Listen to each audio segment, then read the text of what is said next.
बकरी ईदला गोवंश कत्तल रोखण्याकरिता गेलेल्या बजरंग दलाच्या 2 कार्यकर्त्यांवर जमावाने प्राणघातक हल्ला केल्याचा प्रकार डॉक्टर झाकीर हुसेन रुग्णालयाच्या शेजारी घडला। महिला व पुरुषांच्या जमावाने अचानक हल्ला करत जीवेठार मारण्याचा प्रयत्न केला। पोलीस पथकाने वेळीच जमावाला रोखत दोघा कार्यकर्त्यांना सुरक्षित बाहेर काढल्याने मोठी दुर्घटना टळली। या घटनेनंतर भद्रकाली परिसरात तणावाचे वातावरण निर्माण झाले आहे। परिसरात पोलिसांचा बंदोबस्त तैनात करण्यात आला आहे। पोलिसांनी दिलेली माहिती आणि सहाय्यक निरीक्षक सत्यवान पवार यांनी दिलेल्या तक्रारीनुसार भद्रकाली परिसरातील झाकीर हुसेन रुग्णालयाच्या शेजारी बेकायदेशीर कत्तलखाना सुरू असून येथे गोवंशी कत्तल केली जात असल्याची माहिती मिळाली। पथकाने छापा टाकला। येथे 2 गायी, 2 गुरे आणि काही गोवंशी नुकतीच कत्तल केलेले मांस आढळून आले। पोलीस पथक कारवाई करत असताना बजरंग दलाचे श्रीकांत क्षत्रिय, निलेश गांगुर्डे या ठिकाणी आले। पोलिसांना मदत करत पोलीस पथकासमवेत बाहेर जात असताना 8 ते 10 महिला व पुरुषांनी दोघांना घेरत हल्ला केला। महिला व पुरुषांनी अचानक हल्ला केल्याने एकच पळापळ झाली।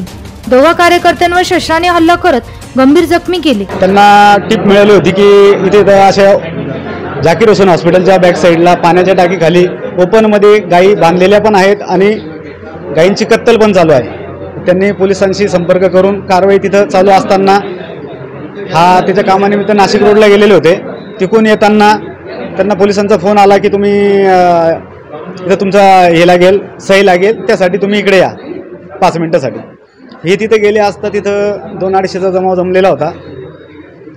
पोलिसांसमोर 6 ते 7 पोलीस होते। त्यांच्या समोर अमानुष हल्ला करण्यात आला यांच्यावर। श्रीकांत क्षत्रिय आणि निलेश गांगुर्डे म्हणून बजरंगी होता, त्यांच्यावर अमानुष कोयता, तलवार, काट्या, दगड याच्याने हल्ला केला गेला। कसं तरी हे जीव पोलिसांसमोर हल्ला होऊन एकच तरी जीव वाचून हे सिव्हिलला आले। माझं नाव निलेश सदाशिव गांगुर्डे। आम्हाला कॉल आला होता तर इकडं कत्तलखाना चालू आहे। तर तिकडं गेल्यानंतर आम्हाला तिथं मांस आणि गाया होत्या तिथं 3। तिथं ते बोलत होते आम्हाला काय झालं ते मिटून टाका आणि बोलत होते। मॅनेज केले आम्ही साहेब म्हणजे पोलिसांना, तर तुमचं काय ते दोघांना तुम्हाला देऊन टाकतो। तर आम्ही नाही बोललो, तर आम्हाला थांबवलं तिथं 5 मिनटं। तर गल्लीतून लेडीज आल्या, त्यांच्या लेडीज आल्या तर माझा मित्र श्रीकांत क्षत्रिय त्याला पकडून लेडीजनी मारलं। तर बाकीचे तिकडे होते ना ते लोकांनी सगळ्यांनी येऊन आमच्या दोघांना मारलं।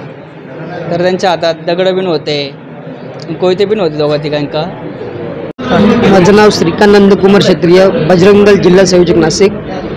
आज आम्हाला गोरक्षेच्या माध्यमातून आमच्या गोरक्षकांचा काही फोन आला, त्याची बातमी आम्ही पोलिसांना सांगितली। पोलिसांनी त्या जागेवर जाऊन कारवाई केली। कारवाई केल्यानंतर पंच म्हणून आम्हाला त्या ठिकाणी बोलवलं असता त्या ठिकाणी अचानक आमच्यावरती साधारणतः 100 ते 200 मुस्लिमांनी चाकू, कोयता आणि दांडुक्याने हल्ला केला।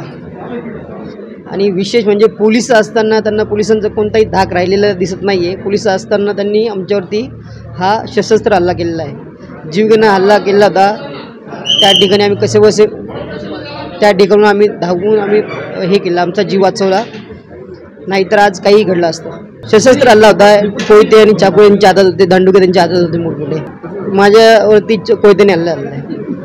साधारणतः 12:30च्या दरम्यान हा सगळा प्रकार झाकीर हुसेन हॉस्पिटलच्या मागे जी पाण्याची टाकी आहे त्याच्या खाली हा घडला सगळा प्रकार। पथकातील कर्मचाऱ्यांनी 2 जखमींना जमावाच्या तावडीतून सोडवल्याने गंभीर गुन्हा टळला। याबाबत सहाय्यक पोलीस निरीक्षक सत्यवान पवार यांनी माहिती दिली। बाशी बकरी ईदच्या अनुषंगाने आम्ही गुन्हे शोध पथक पोलीस ठाणे हद्दीत गस्त करीत असताना आम्हाला गोपनीय माहिती मिळाली की झाकीर हुसेन हॉस्पिटल पाण्याच्या टाकीजवळ काही गोवंश जनावरांची कत्तल चालू आहे आणि काही गोवंश जनावर तिथे उभे आहेत। त्याची खात्री करण्यासाठी आम्ही पथकासह त्या ठिकाणी गेलो। त्या ठिकाणी मिळालेल्या माहितीप्रमाणे आम्हाला काही मांस त्या ठिकाणी मिळालं आणि 4 गोवंश जनावरे त्या ठिकाणी उभे असल्याचे दिसले। त्या ठिकाणी आम्ही सदर पुढील जी कायदेशीर कारवाई करायची होती त्या कारवाई दरम्यान थांबलेलो असताना त्या ठिकाणी 2 इसम आले आणि थोडी कारवाई दरम्यान पग्यांचीही गर्दी होती।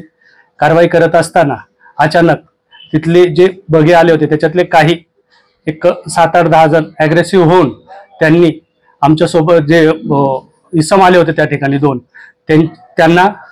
त्यांच्यावर चालून गेले।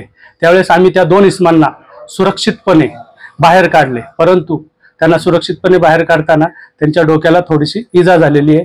त्यानंतर त्या 2 इसमांना आम्ही सिव्हिल हॉस्पिटलमध्ये ॲडमिट करून मिळालेल्या माहितीप्रमाणे कारवाई करून त्या ठिकाणी अंदाजे 100 किलो मांस जप्त केलेले आहे.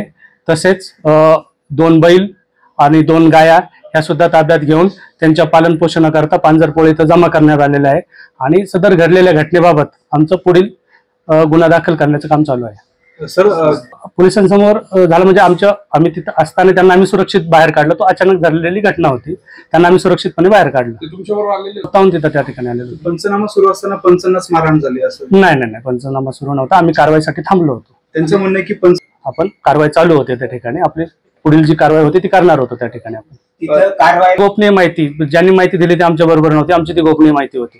त्या ठिकाणी बघ्यांची जी बाजूला राहणारीच लोक होती, ती बाहेरून कुठून आलेली नव्हती. कारवाई चालू असताना काय कारवाई चालू ते बघायला आले होते. ते दोघं कोण होते, काय आपल्याला काय माहिती? त्याबद्दल आम्हाला एक्झॅक्ट माहिती नाही, ती माहिती घेऊन सांगू तुम्हाला. पथकाचे सहाय्यक उपनिरीक्षक राजू गांगुर्डे, कय्यूम सय्यद आणि पथकाने जमावाला थोपून ठेवत इतर कर्मचाऱ्यांनी दोघा कार्यकर्त्यांना सुरक्षित पोलीस वाहनातून बाहेर काढले. घटनेची माहिती मिळताच वरिष्ठ पोलीस निरीक्षक गजेंद्र पाटील यांनी परिसरात पोलीस बंदोबस्त तैनात केला. रात्री उशिरापर्यंत परिसरात पोलीस बंदोबस्त तैनात होता. NCN न्यूज साठी प्रतिनिधी रोहन दानी, नाशिक.